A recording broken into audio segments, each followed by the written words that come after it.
For decades, the fighter aircraft has remained the centerpiece of modern air power. But today, that equation is rapidly changing. At this year's Farnborough International Air Show, one theme stood above all others: the rise of collaborative combat aircraft, or CCAs. These autonomous or semi-autonomous aircraft are no longer futuristic concepts confined to defense exhibitions or digital renderings. They are becoming operational assets that promise to fundamentally reshape the way air forces conduct combat operations. Throughout Farnborough 2026, manufacturers from around the world unveiled their latest solutions, each designed with a common objective: extending the reach, survivability, and lethality of crewed combat aircraft while reducing risk to human pilots. Among the highlights were General Atomics' new FQ-42A and Boeing's MQ-28 Ghostbat, both of which we'll examine through exclusive interviews with the teams behind these programs. But alongside those aircraft, several other next-generation platforms showcase just how quickly the collaborative air combat revolution is gathering pace.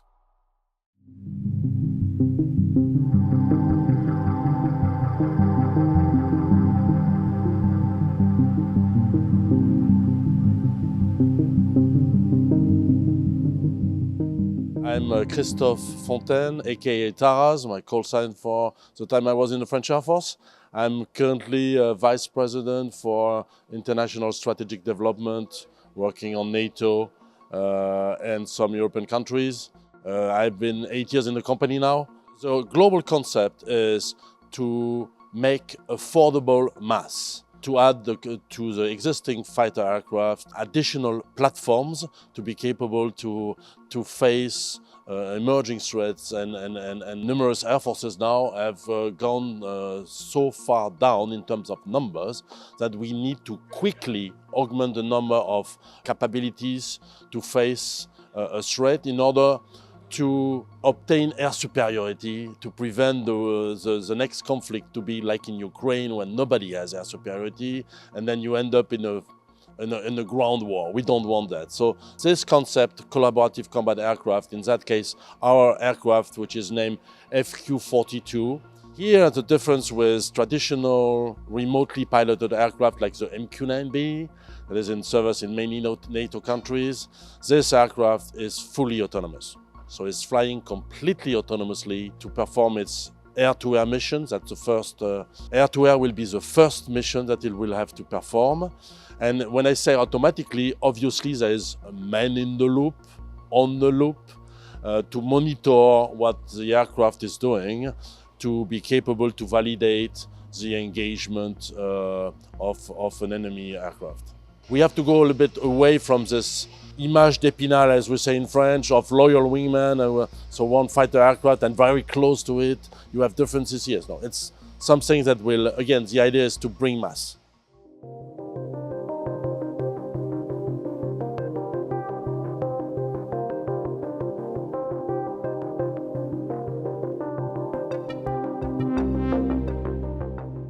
So this aircraft is a collaborative combat aircraft. Fundamentally, it's a teaming asset that's meant to complement the existing force. So it works with crewed assets to extend their capability, to extend the coverage of their sensors, but also allow them to take risks that they wouldn't take with a crewed asset. So we use the autonomous behaviours inside it, the skills of the airframe, to actually give that capability to the crewed asset that they wouldn't necessarily be able to have themselves or wouldn't want to take a risk to be able to do that. Can be used, this aircraft, like a real combat aircraft with armament, with weapon system? We shot down an aircraft with it in December. So we fired an MRAM air-to-air missile against a fighter-sized target in December last year. Now the important point about that is there was a human controlling it, there was an F-18 designated, but we had the aircraft sitting in front firing the missile at their command under their control. This aircraft is normally delivered for Australia, but we have also international market also there? Yes, 100%. So we're building it initially for Australia, and Australia will have the first operational CCA capability in the world. However, we are absolutely looking for external markets to sell to because I think everyone's going to need this capability in the next 5 to 10 years. The first aircraft's already been delivered. The Australian Air Force is flying them now. We're flying them with them as part of the development program.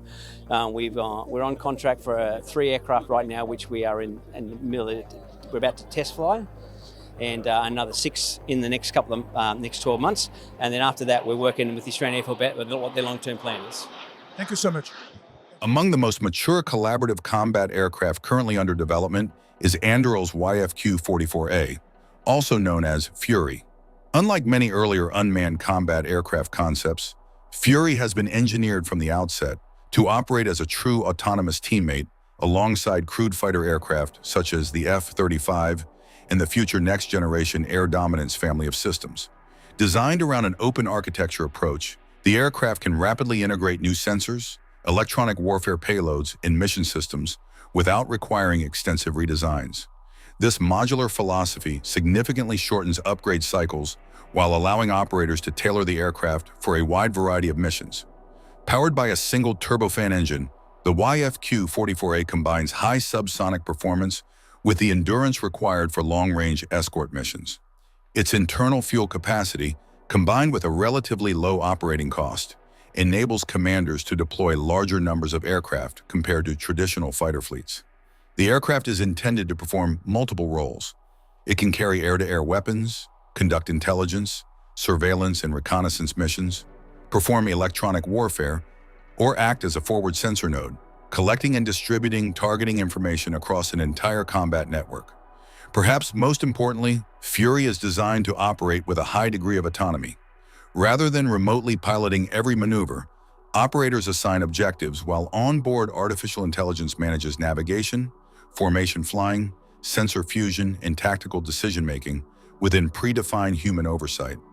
The result is an aircraft capable of multiplying the effectiveness of crewed fighters while absorbing the highest risk missions that would otherwise place pilots directly in harm's way.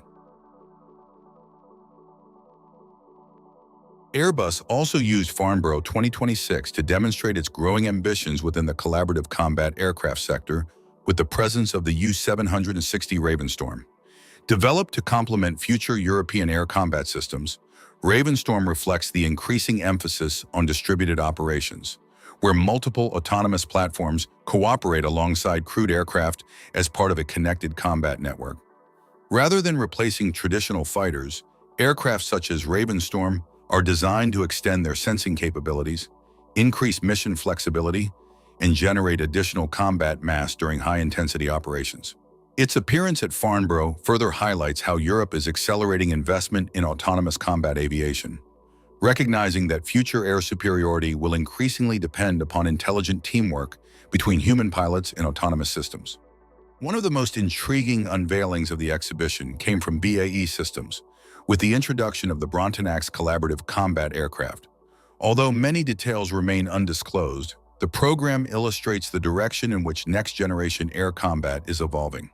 Rather than relying on a handful of exceptionally expensive crewed aircraft, future forces are expected to field coordinated teams of autonomous platforms capable of sharing information, adapting to changing threats, and executing complex missions together. As part of this emerging ecosystem, Brontanax represents another building block towards highly networked air operations, where autonomous aircraft can support strike packages, conduct reconnaissance, perform electronic attack, or provide additional weapons capacity while remaining closely integrated with crewed fighters. Its unveiling also reinforces the United Kingdom's continued investment in advanced autonomous aviation technologies, supporting future combat air capabilities that are expected to play a central role alongside programs such as GCAP and other allied air combat initiatives. From General Atomics to Boeing, from Anduril to Airbus and BAE Systems, one message became unmistakably clear throughout Farnborough 2026. Collaborative combat aircraft are no longer experimental concepts. They are rapidly becoming an integral component of tomorrow's air forces. By combining artificial intelligence, autonomous flight, and secure battlefield networking, these aircraft promise to transform how military aviation conducts combat. They extend the reach of crewed fighters, increase survivability, complicate enemy targeting, and provide commanders with unprecedented operational flexibility. As global tensions continue to rise and modern warfare evolves towards increasingly contested and data-driven battlefields, the ability to deploy coordinated teams of autonomous aircraft may prove just as decisive as the performance of the fighter aircraft they accompany. The future of air combat is no longer centered on a single aircraft. It is built around connected systems working together.